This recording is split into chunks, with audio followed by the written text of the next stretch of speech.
takutnya gara-gara wifi mas. Oh iya. Pakai ini aja deh.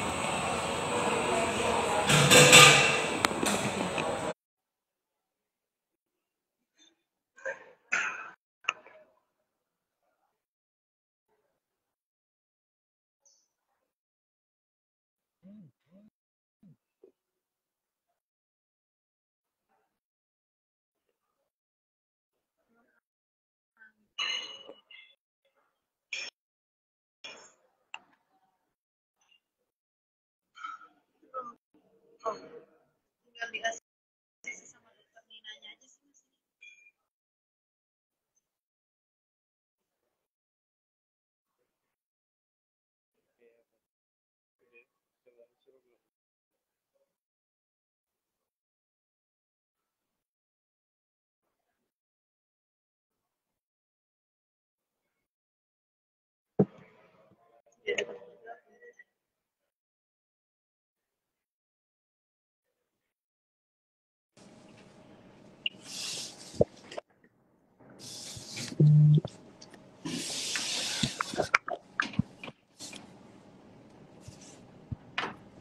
Halo, assalamualaikum.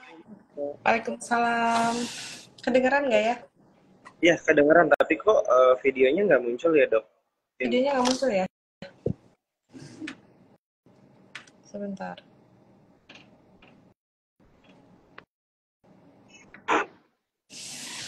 Pas sudah kelihatan? Nah, baru kelihatan, Dok. Assalamualaikum warahmatullahi wabarakatuh. Waalaikumsalam warahmatullahi wabarakatuh.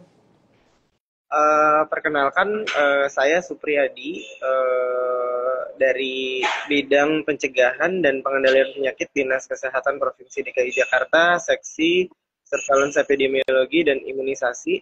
Dan mohon izin saya menggantikan Dr. Nabila karena beliau yang akan menjadi host pada edukasi pada pagi menjelang siang hari ini.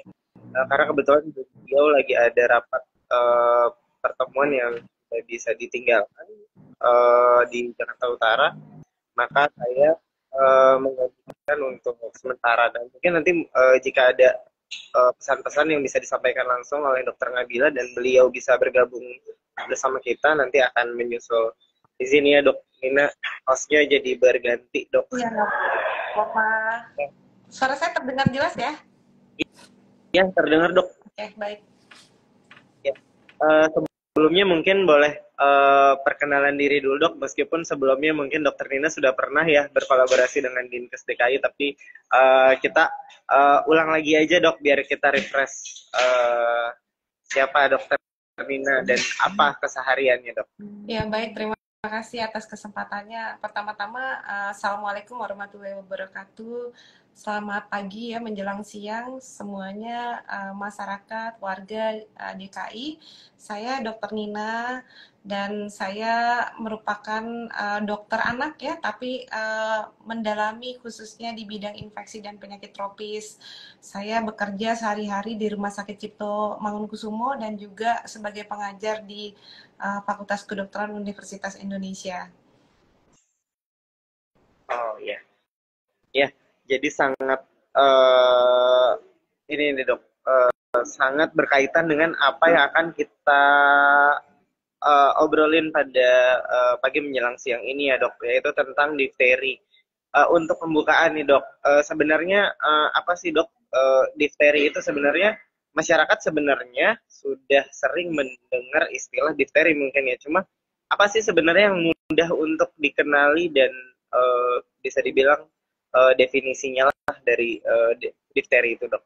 Oh ya, mungkin saya mau flashback dulu ya. Mungkin kita pernah mengalami apa ya, heboh difteri ya di tahun, kalau saya tidak salah tahun 2014 2015 ya kalau tidak salah, waktu itu di DKI ya.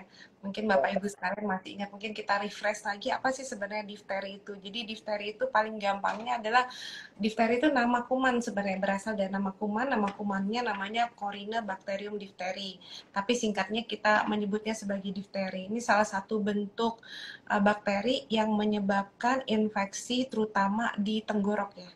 Tenggorok. Jadi kalau gampangnya bagaimana mengenal difteri, kalau misalnya ada anak-anak sakit tenggorok, terus kemudian kita lihat tenggorokannya itu ada selaput atau membran yang warnanya putih keabu-abuan, kita akan curiga sebagai difteri. Nah, itu sebagai gampangnya mungkin itu Bapak Ibu sekalian. Nah, mungkin kalau untuk gejala-gejala apakah langsung saya bicarakan saja atau kita mau diskusi yang lain dulu?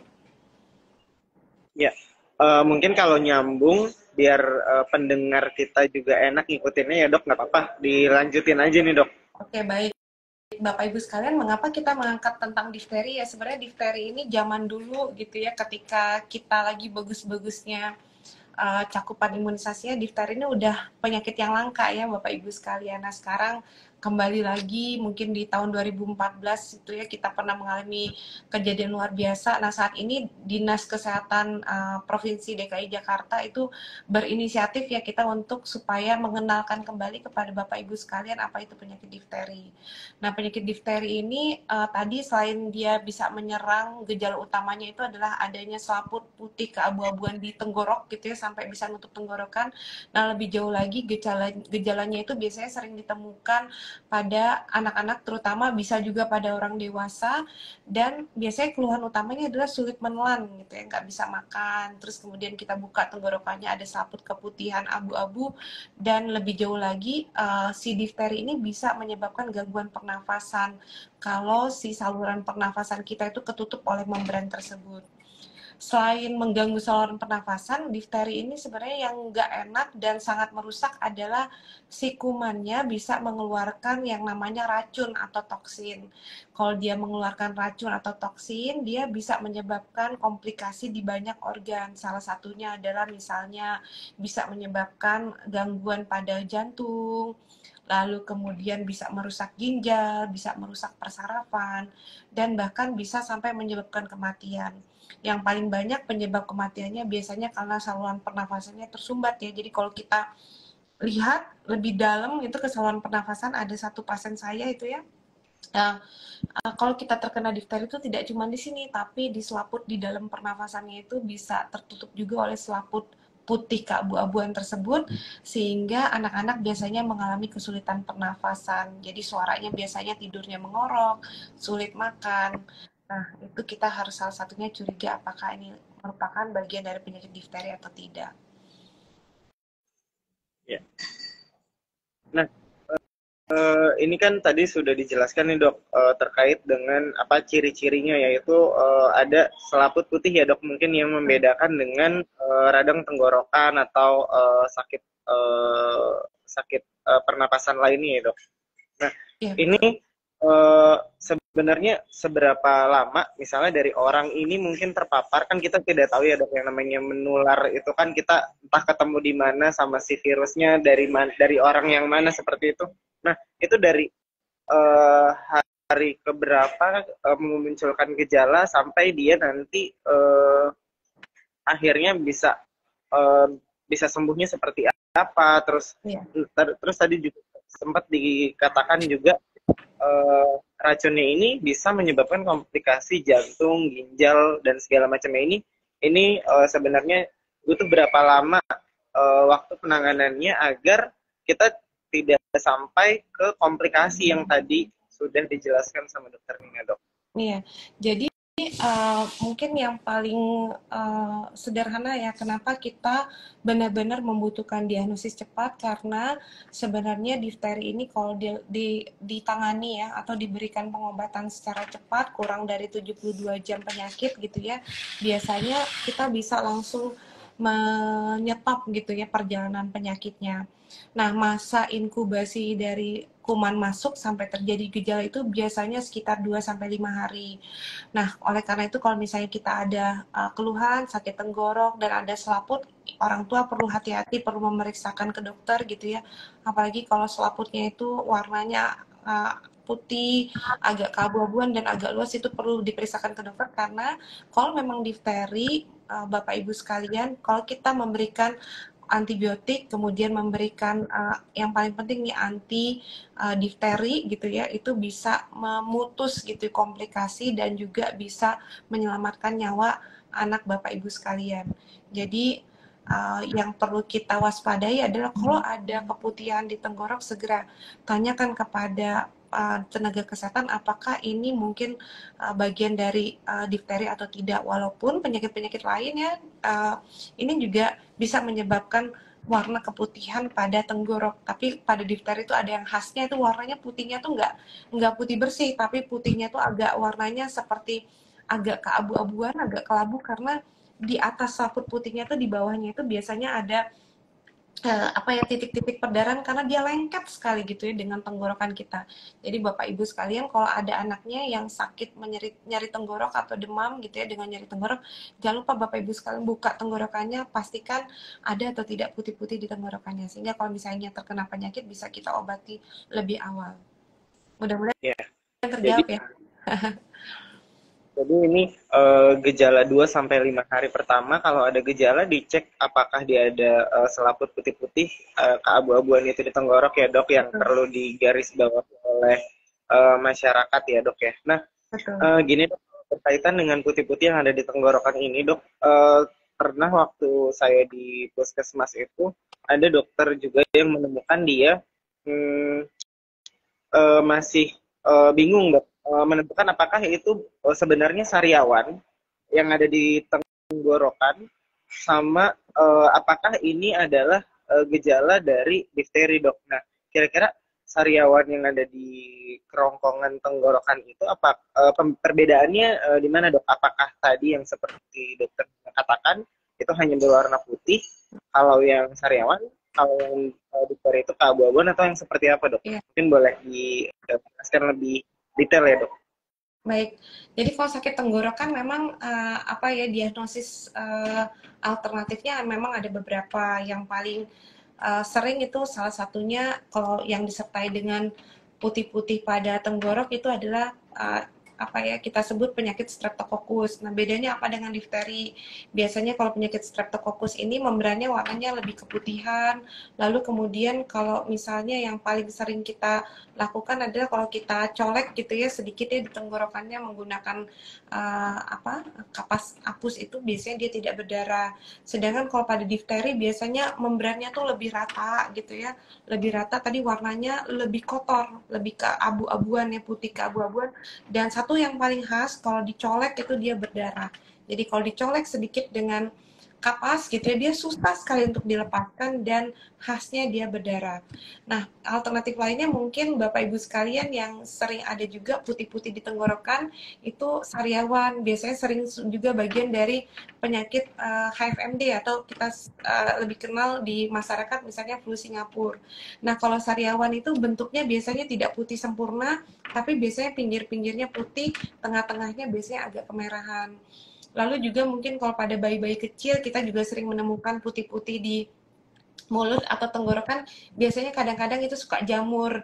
Nah, kalau jamur itu biasanya dia tidak tidak mulus gitu ya membrannya dia, tapi dia lebih ke ceplok-ceplok gitu ya, tidak rata gitu, lebih sedikit-sedikit ceplok-ceplok. Jadi sebagai apa summary gitu ya, kalau difteri tadi dia membrannya tuh biasanya rata gitu ya, rata gitu menutupi tenggorokan kita, bisa besar bisa kecil. Kalau pada awal-awal biasanya kecil, nah tapi khasnya warnanya tuh nggak putih bersih, jadi warnanya lebih kurang seperti keabu-abuan, lalu kalau dicolek biasanya berdarah gitu.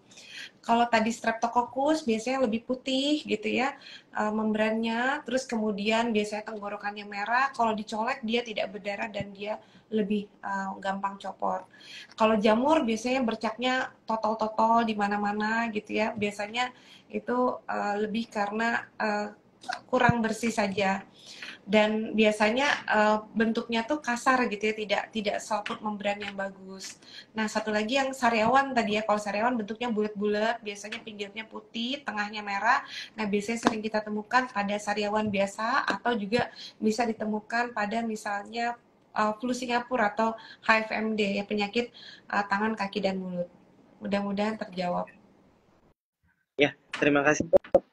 Ini untuk masyarakat umum sebenarnya mudah ya untuk mengenali beberapa tadi perbandingan mana difteri, mana sariawan, mana yang streptococcus, mana yang flu Singapura gitu ya dok ya. Nah, Ini perlu digarisbawahi. Jadi kalau yang difteri ini sensitif, dia kalau colek atau digesekan gitu ya dok, diperiksa itu bisa kemungkinan berdarahnya lebih besar dibandingkan yang lain ya dok ya, penyakit yang lain ya dok ya. Penekanannya mungkin Ya, di situ ya. betul. Ya, ya ini dok. Nah, terus kalau misalnya ada gejala yang mengarah ke difteri, mungkin seperti sulit menelan, sakit tenggorokan, mungkin ada demam seperti itu ya dok. Nah, ini langkah awal yang harus dilakukan, eh, periksanya kemana nih dok? Apakah dia langsung ke puskesmas bisa atau ke rumah sakit langsung, ataukah cek lab sendiri mungkin?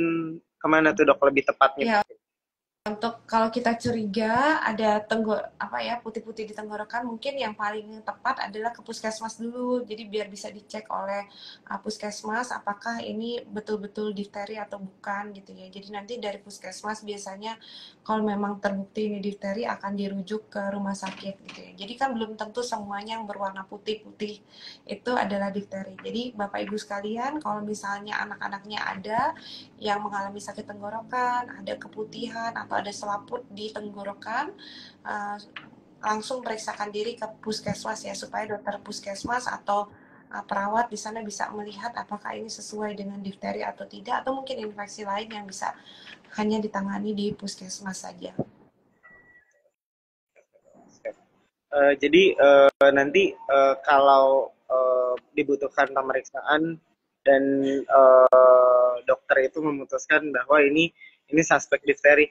Nah, itu dokter akan periksa apa aja sih dok? Apakah dia ada periksa darah? Kan kalau COVID kemarin kan ada swab di hidung sama di tenggorokan. Nah, kalau untuk difteri ini pemeriksaan untuk memastikan dia difteri atau bukan tuh apa dok? Iya, jadi untuk memastikan difteri atau bukan, Bapak Ibu sekalian, tentu saja kita ada pemeriksaan yang perlu dikerjakan untuk mengambil bakterinya ya. Salah satunya adalah dengan melakukan swab tenggorok. Mungkin zaman COVID kita swabnya hidung sama tenggorok, tapi kalau difteri itu yang kita lakukan swab tenggorok. Mungkin Bapak Ibu sekalian udah hafal ya, zaman COVID gitu ya, kita swab hidung sama tenggorok. Nah, mirip, ini swabnya di tenggorok saja, jadi nggak perlu di hidung. Itu yang pertama. Nah, satu lagi biasanya kalau kita menduga ini suspek difteri, kemungkinan besar kita akan mengambil darah ya. Jadi untuk melihat mungkin keseimbangan cairan atau keseimbangan garam-garam di dalam tubuh, misalnya elektrolit, karena biasanya anak yang difteri itu biasa sulit makan gitu, biasanya udah mulai dehidrasi dan kekurangan cairan. Tapi yang utamanya untuk diagnosis difteri yang akan petugas kesehatan lakukan adalah mengambil swab dari tenggorokan, mirip seperti yang kita lakukan pada COVID, minus hidungnya.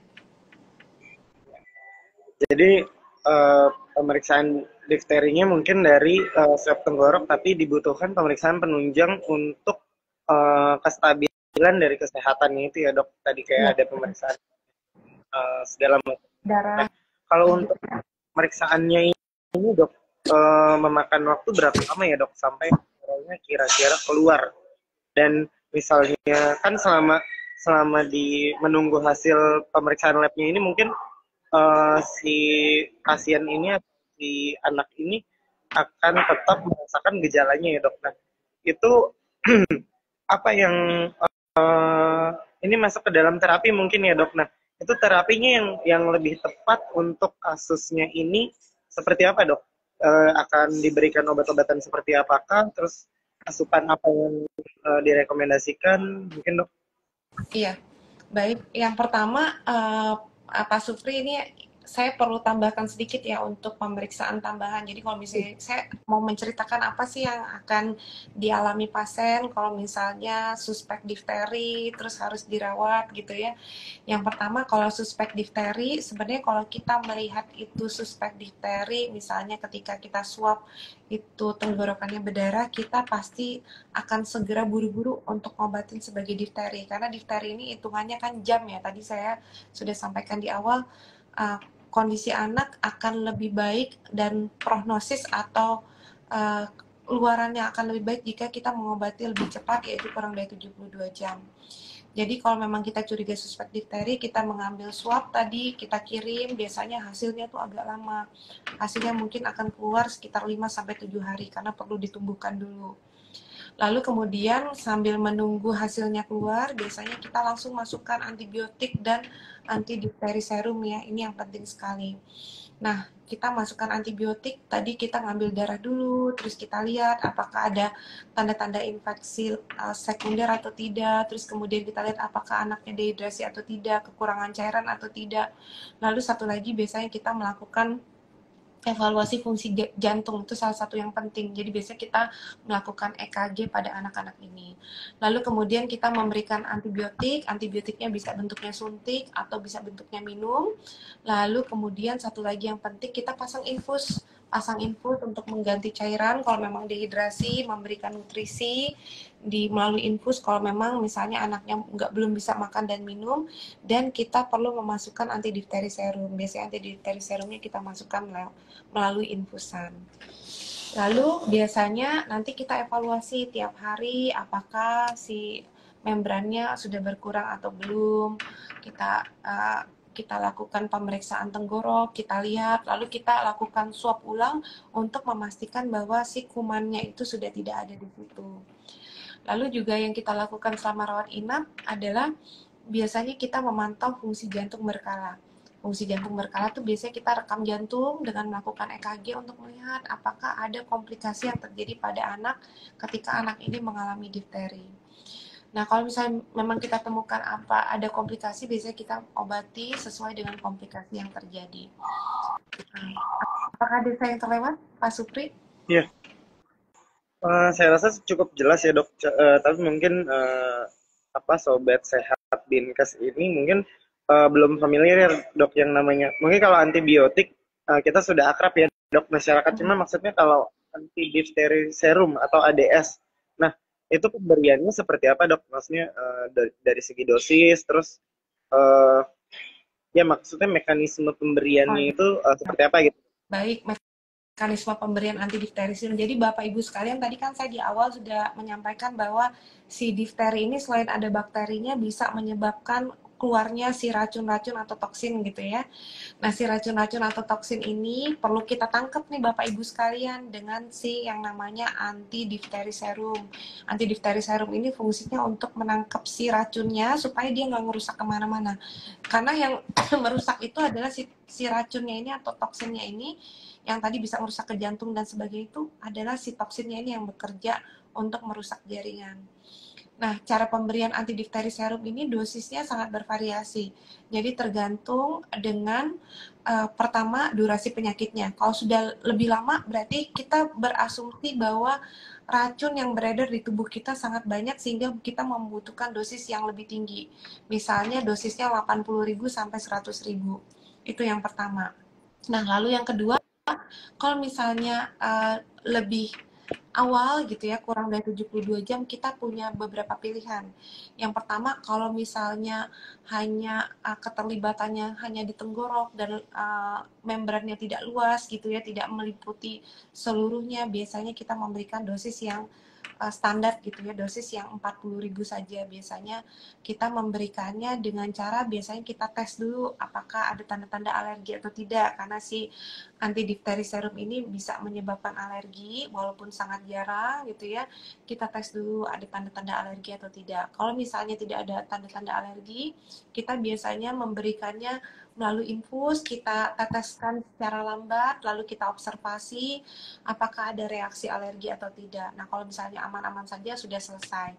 Tapi kalau misalnya ada reaksi alergi, Bapak Ibu sekalian, karena ini sangat penting sekali untuk menyelamatkan nyawa, biasanya kita akan melakukan desensitisasi.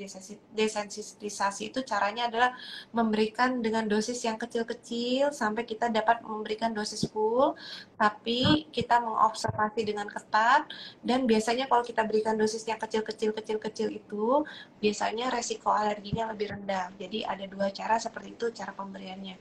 Nah, apakah sudah terjawab? Mudah-mudahan sudah ya. Sudah cukup dok. Jadi fungsinya si antidifteri serum ini ibaratnya benar-benar untuk mencegah komplikasi yang lebih jauh ya dok ya, terutama untuk komplikasi komplikasi yang tadi sudah disebutkan, yaitu ada ke jantung, ginjal, saraf dan lain-lain itu. Nah, Betul. ini kita sudah membicarakan tentang gejalanya sudah, pengobatannya sudah. Nah, nah gini dok, kan kalau penyakit menular itu identik dengan yang namanya kontak erat atau orang-orang yang mungkin terpapar di sekitarnya, namun bergejala ringan atau bahkan mungkin nggak bergejala gitu ya dok. Nah, Iya. ini ketika kita mendengar atau mungkin ini kan cenderungnya adanya di usia-usia anak ya dok ya, usia anak sekolah ya dok ya, Betul. berdasarkan dengan pengalaman yang sudah ada di sekitar kita. Nah, apakah yang harus dilakukan oleh orang-orang yang ada di sekitarnya menjadi kasus difteri ini, baik anak-anak maupun orang dewasa, ini apa yang harus dilakukan? Apa yang membuat orang-orang ini, orang-orang yang terpapar ini tidak kemudian akhirnya menjadi positif atau tidak hanya terpapar pun mungkin bisa dengan sendirinya gitu dok. Seperti COVID kan udah ada OTG ya dok, yang tidak tanpa Iya. gejala. Jadi yang pertama, mungkin garis bawahnya kenapa kita bicara hari ini, karena difteri itu sangat menular ya Bapak Ibu sekalian. Sangat menular, terus kemudian bisa menyebabkan anak sakit berat dan sampai bisa menyebabkan kematian. Nah, tadi kita udah bicara tentang penyakitnya sendiri, sekarang yang paling penting adalah mirip lagi ya seperti COVID. Kalau ada suspek difteri, kita harus menelusuri kontak erat. Jadi kontak erat ini penting sekali untuk kita kasih pencegahan supaya dia tidak bergejala. Jadi karena beda ya dengan si penyakit-penyakit yang lain. Nah, salah satunya si difteri ini adalah salah satu yang bisa dicegah jika kita cepat mendeteksinya, kita mendeteksi kontak erat. Nah, kita bisa memberikan yang namanya antibiotik pencegah atau antibiotik profilaksis. Nah, jadi semua orang yang berkontak erat, misalnya yang kontak erat itu orang yang tinggal serumah. Atau satu lagi yang sering kita lupa adalah anak-anak kalau di sekolah itu kontak erat ya dengan teman-temannya, dengan gurunya ya. Jadi satu kelas tuh biasanya anak-anak kan kita agak susah untuk melarang anak untuk nggak bareng-bareng. Jadi pasti kalau udah di sekolah itu pasti udah kontak erat. Jadi kalau ada salah seorang anak untuk terkena difteri, jadi kita perlu menelusuri kontaknya di rumah. Lalu satu lagi perlu menelusuri kontaknya di sekolah. Nah, kalau ada kontak erat, yang akan kita lakukan bahwa kita akan melakukan swab Bapak Ibu sekalian, mirip lah seperti COVID ya. Nah, satu lagi kalau misalnya kontak erat tuh tadi rumah, sekolah, tapi satu lagi ada juga karena anak-anak sekarang banyak yang les juga ya. Les juga termasuk salah satu kontak erat. Jadi yang aktivitasnya bareng lama gitu, nah itu termasuk sebagai kontak erat. Nah, biasanya kita akan melakukan swab. Nah, jadi Pak Supri dan teman-teman akan bisa datang gitu ya dari dinas kesehatan atau suku dinas kesehatan, datang ke rumah, ke sekolah, atau ke tempat les dari salah satu pasien yang memang terdiagnosis difteri, lalu akan melakukan swab dan mengidentifikasi mana saja yang perlu diberikan profilaksis atau obat antibiotik pencegahan. Nah, obat antibiotik pencegahan ini tidak cuma diberikan kepada anak-anak, tapi juga orang dewasa sekitarnya. Karena tadi kata kuncinya orang dewasa juga bisa terkena difteri. Bahkan beberapa bulan terakhir ini kita juga melihat anak dan dewasa itu kayak lomba-lombaan gitu ya. Nggak cuma di DKI, tapi di provinsi lain juga.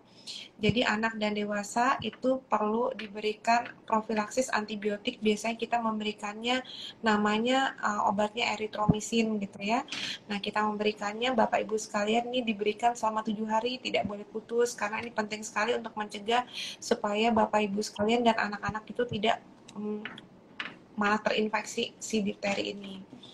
Nah, jadi ketika memberikan obat, biasanya dinas kesehatan akan memantau gitu ya hari pertama, hari kedua, dan juga biasanya di hari terakhir untuk memastikan bahwa semua yang kontak erat ini minumnya baik gitu ya, minum obatnya.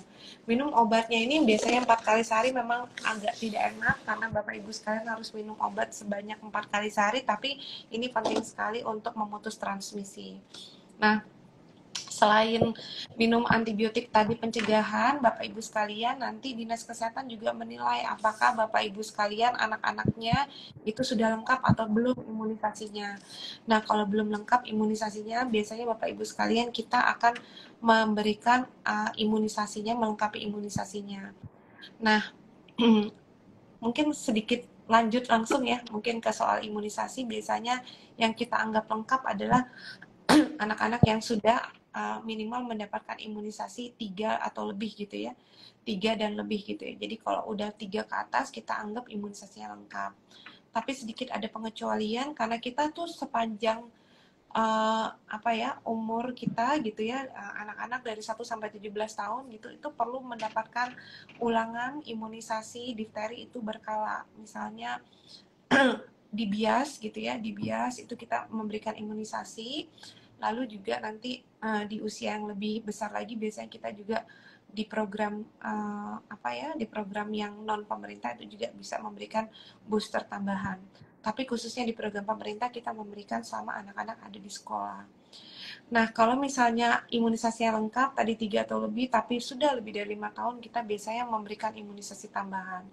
Kalau imunisasinya kurang dari 3, biasanya kita akan melengkapi imunisasi sesuai dengan kekurangannya. Jadi tidak ada mengulang, tapi sesuai dengan yang kurangnya saja gitu ya. Jadi kalau misalnya imunisasinya benar-benar kurang, imunisasi dasar kurang, kita lengkapi sesuai usia. Terus nanti kalau sudah lebih besar, kita lihat apakah kita perlu memberikan booster saja atau memang kalau tidak sama sekali kita memberikan dosis lengkap 3 di 0, 1, dan biasanya 2 gitu ya kita berikan di jarak 1 bulan. Mungkin ada yang saya terlewat enggak ya?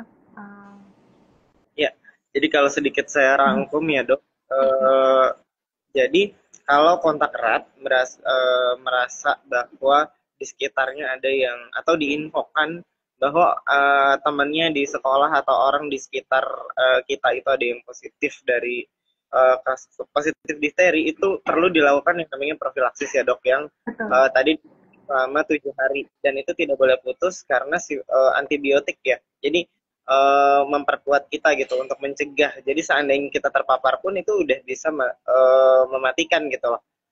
Jadi kitanya si orang-orang yang menjadi kontak erat ini tidak akhirnya jatuh menjadi gejala yang lebih berat atau sampai ke komplikasi. Dan imunisasi ini perlu diperhatikan sampai usia 3 tahun ya dok ya tadi maksudnya ya.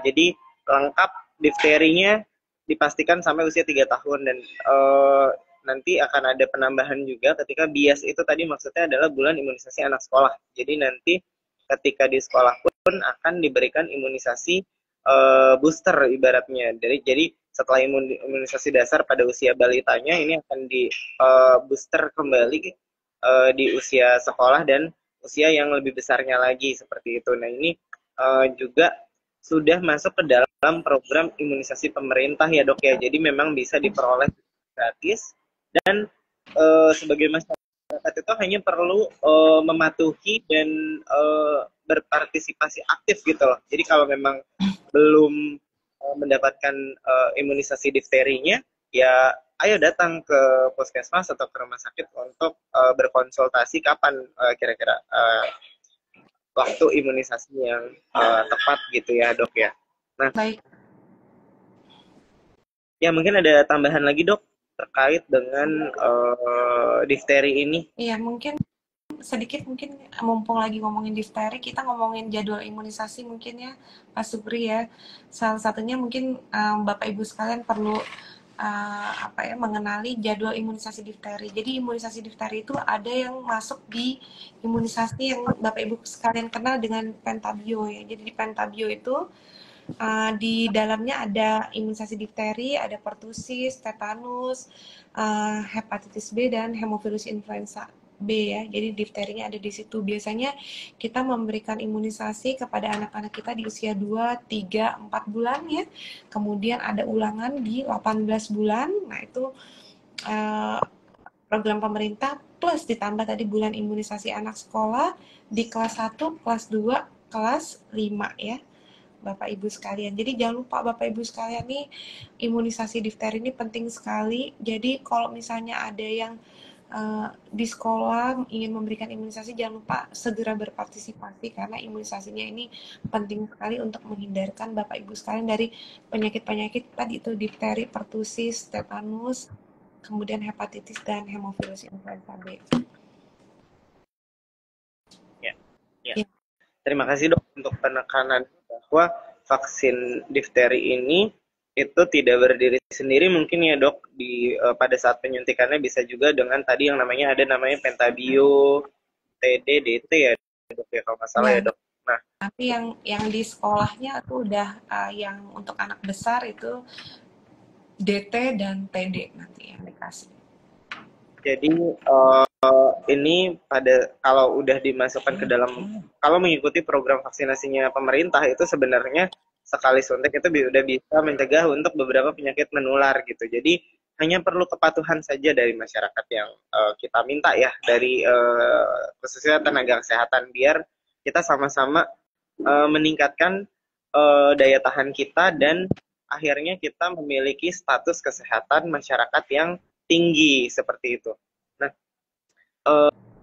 ini dok sebenarnya ada pertanyaan dari di kolom chat ini ada pertanyaan dari kantor berita Antara nih dari Jaka Utomo ya dok. Tapi ini beberapa pertanyaannya sebenarnya sudah kita bahas di percakapan kita awal-awal.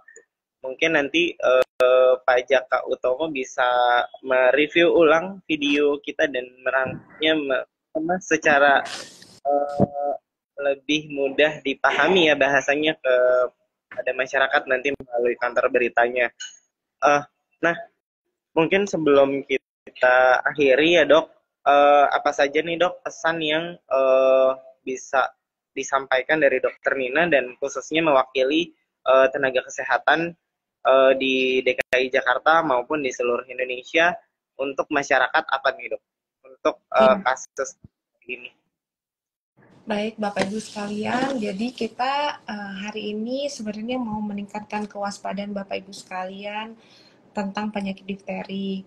Nah, penyakit difteri ini sangat bisa dicegah Bapak Ibu sekalian dengan imunisasi. Kita sudah membuktikan bertahun-tahun ketika cakupan imunisasi kita bagus, itu ya penyakit difteri itu mulai jarang gitu ya. Bahkan setahun itu enggak ada satu gitu ya waktu cakupan imunisasi kita mulai sangat bagus. Nah, ketika cakupan imunisasi kita mulai turun semasa pandemi gitu ya. Nah, ini kita mulai melihat lagi adanya kasus-kasus difteri.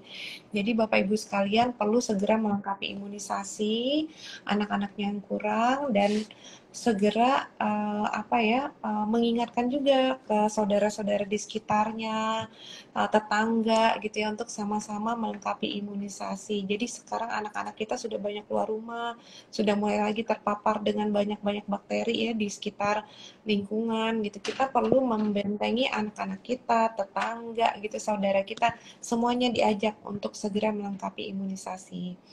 Nah, karena kasusnya ini bisa ditemukan oleh siapapun anak-anak kita, saya ingin mengingatkan bahwa kalau ada anak Bapak Ibu sekalian yang ada sakit tenggorok, lalu kemudian sulit makan, jangan lupa Bapak Ibu sekalian buka tenggorokannya, lihat pakai senter gitu ya.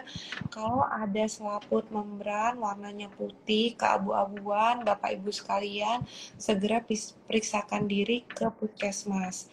Karena pentingnya memeriksakan segera, tadi saya sudah menyampaikan bahwa kalau ditangani segera, kurang dari 72 jam sakitnya akan memberikan hasil yang baik dan mencegah komplikasi yang tadi ya yang bisa ke jantung, ginjal, saraf dan bisa menyumbat saluran nafas itu bisa kita cegah segera.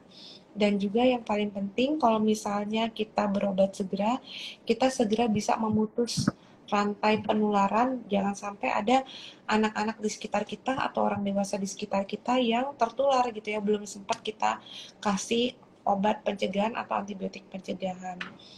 Nah, lalu Bapak Ibu sekalian, satu tadi yang saya terlupa, kalau misalnya anak sudah diobati, dia akan cepat sekali biasanya hilang si bakterinya ya. Jadi kita akan ulang biasanya swabnya, kalau sudah tidak ada, anak Bapak Ibu sekalian sudah tidak menular gitu ya. Jadi Bapak Ibu sekalian, ini kita penting sekali butuh bantuan dari Bapak Ibu sekalian semuanya di warga DKI Jakarta untuk sama-sama meningkatkan cakupan imunisasi supaya memutus penularan, tidak ada infeksinya, dan juga satu lagi deteksi dini. Ini penting untuk menjaga anak Bapak Ibu sekalian supaya tidak jatuh ke dalam kondisi yang berat. Mungkin itu ya, Mas Supri. Selain tentunya kita sama-sama PHBS ya, pola hidup bersih dan sehat, cuci tangan, kalau ada yang sakit, mawas diri, pakai masker gitu ya, tidak berganti-gantian makanan gitu ya, sendok dan sebagainya dengan teman-teman atau orang yang ada di sekitar kita. Mungkin itu. Terima kasih.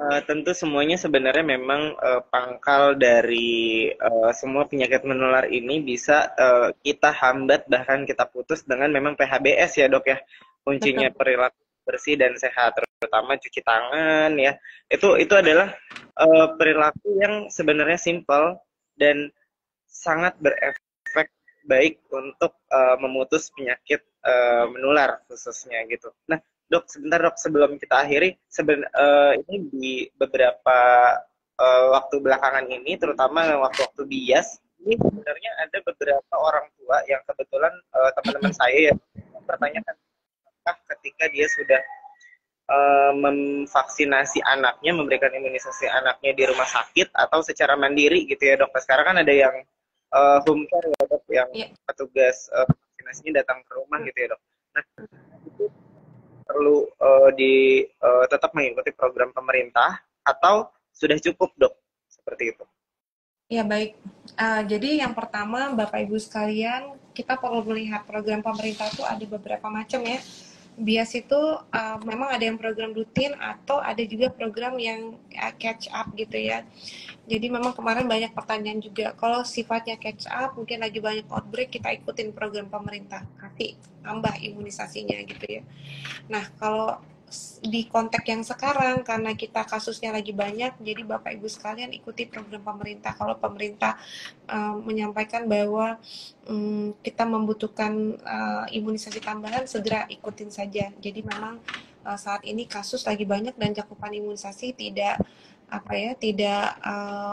tinggi gitu ya. Jadi ini salah satu program untuk melakukan kejar imunisasi. Nah, tapi kalau di luar nanti situasi kita mungkin sudah tidak seperti ini lagi gitu ya, kita punya program imunisasi rutin, mungkin kita bisa melihatnya lebih individual. Tapi saat ini kita ikuti program pemerintah karena sekarang tujuannya adalah untuk memberikan imunisasi lengkap semuanya tanpa pandang bulu, semuanya harus dapat imunisasi tanpa ada pengecualian. Mungkin itu. Terima kasih. Jadi kembali lagi nanti pada saat sebelum imunisasi itu kan akan dilakukan screening ya dokter, nanti di situ mungkin akan diputuskan apakah anak ini perlu divaksinasi atau enggak. Tapi yang terpenting untuk semua orang tua itu adalah penting untuk mendokumentasikan. Jadi seandainya dilakukan vaksinasi atau imunisasi di luar di fasilitas kesehatan swasta bukan milik pemerintah, itu ada catatannya. Jadi nanti dok siapapun yang ditemui itu bisa melihat runut riwayat imunisasinya sudah cukup atau belum untuk menangkal berbagai penyakit menular ini, karena nggak cuma difteri ya dok, banyak banget penyakit menular. Kalau kita bahas satu persatu ini mungkin live Instagram kita bisa berjam-jam ya dok. Jadi khususnya ini pada kali ini adalah yang kita bahas difteri. Jadi benar-benar mematuhi imunisasi yang pertama itu untuk mencegah HBS. Lalu jika memang di sekeliling kita, ini yang perlu ditekankan nih, jika memang di sekeliling kita terdapat atau isu ada kasus difteri, itu mungkin benar-benar kita harus mematuhi apa arahan dari petugas kesehatan, baik dari puskesmas, suku dinas kesehatan maupun dinas kesehatan, itu apa yang harus dilakukan dan kita harus turuti gitu. Karena balik lagi ini seperti COVID, ini tujuannya untuk memutus penularan gitu. Jadi kita sama-sama untuk membangun Jakarta yang lebih sehat ya dok ya. Iya, betul. Baik dok, terima kasih. Ini kurang lebih hampir 1 jam kita ngobrol difteri ya dok. Mungkin ini bisa menjadi informasi yang bisa bermanfaat untuk masyarakat luas, dan jika memang ada informasi yang bisa dibagikan ke sekitarnya, silahkan dibagikan ke dalam WhatsApp grup RT RW-nya mungkin atau arisannya. Dan mungkin sekian dari kami Dinas Kesehatan dan Dokter Nina dari FKUI RSCM. Terima kasih Dokter Nina untuk waktunya.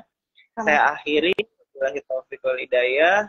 Assalamualaikum warahmatullahi wabarakatuh. Waalaikumsalam warahmatullahi wabarakatuh. Salam sehat buat semuanya.